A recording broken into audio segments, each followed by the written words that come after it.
VIPKID teachers. Teacher Teresa here, coming to you to talk about technology.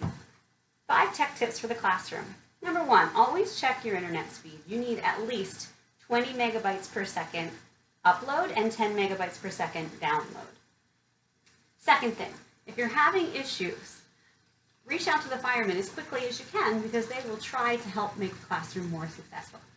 Often I will see that if there's an internet connection issue, it's on either the student or the teacher side, they'll move us to the old classroom. And that usually does resolve the problem. Unfortunately, in the switch classroom functions, we only have the options of the new classroom. So without the fireman, you can't go to the old classroom. So that's important. Also, don't be afraid to try new things. I'm not a super techie person. I have improved a lot over the last 2 years working here at VIPKID.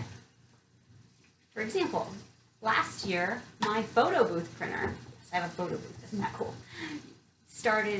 needed a firmware update. And normally, I would be terrified of firmware updates. So when that printer needed a firmware update, I gave it to my husband, who's an electronics engineer, and said, "You fix this, I won't do this, ah!" Now this year, my laptop needed a firmware update. Normally, I would have run away terrified and gave it to my husband. But I decided to try to fix it, and it wouldn't install. It actually said proxy error. So then I went on Google and YouTube and figured out how to resolve proxy errors. And I was able to get my computer to do the firmware update, and successfully. And my computer, as you can see, because you're talking to me, watching me, you're watching me, it's working just fine. So don't be afraid to try new things. And when you can't solve a problem, then you can reach out and get some help. Let's see, what else? Oh, it's always best to use an Ethernet cable and have a backup plan. So if your internet goes down, you have an alternate solution. Now, if you're like me and you live out in the woods, in your RV, in your mother-in-law's backyard, then you don't have the option of cell phone as internet backup. So if the internet goes down here, I am going to miss my first class. It's inevitable. So I would just message the fireman and say the internet is out. And then I take that time to gather my things and drive 5 miles to where I do have cell phone service. And then I can successfully teach the rest of my classes for that day from my car. And I will share the link for my blog. It has lots of links to things that you can use to help make a vehicle successful classroom when you have an emergency situation. So you want to prep for that in advance. You don't want to have to try to run around getting things to make your car a classroom at the last minute, because that will not work. You need to plan ahead.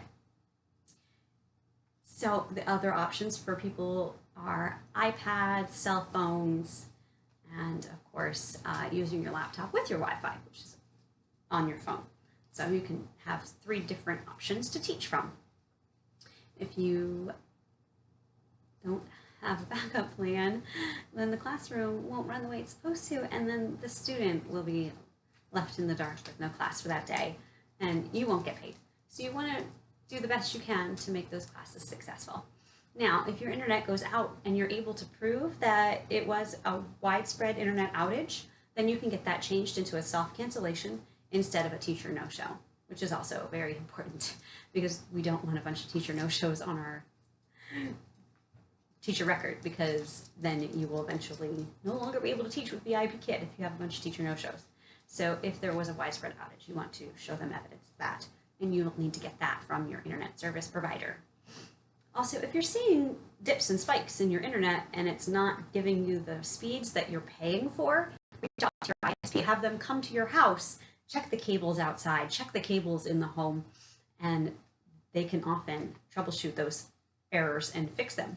Actually, even though I have very fast internet, one day I noticed that Netflix on our TV was lagging. I thought, boy, that's strange. We actually have 2 separate modems, one for the household entertainment and computers, and then one for my classroom. My classroom was not having the issues that the home modem was having. So when I called them, they said, "Oh, we noticed that there is a filter on the line. So we will send out a tech later today to come and correct that." And so they came out, they removed the filter, and the home internet was back to where it was supposed to be. And no more lagging Netflix. It didn't affect my classroom, but it was sure affecting my kid's life. They like too much Elmo on Netflix, and if he's slow, that's not much fun. And I think that's about it for today.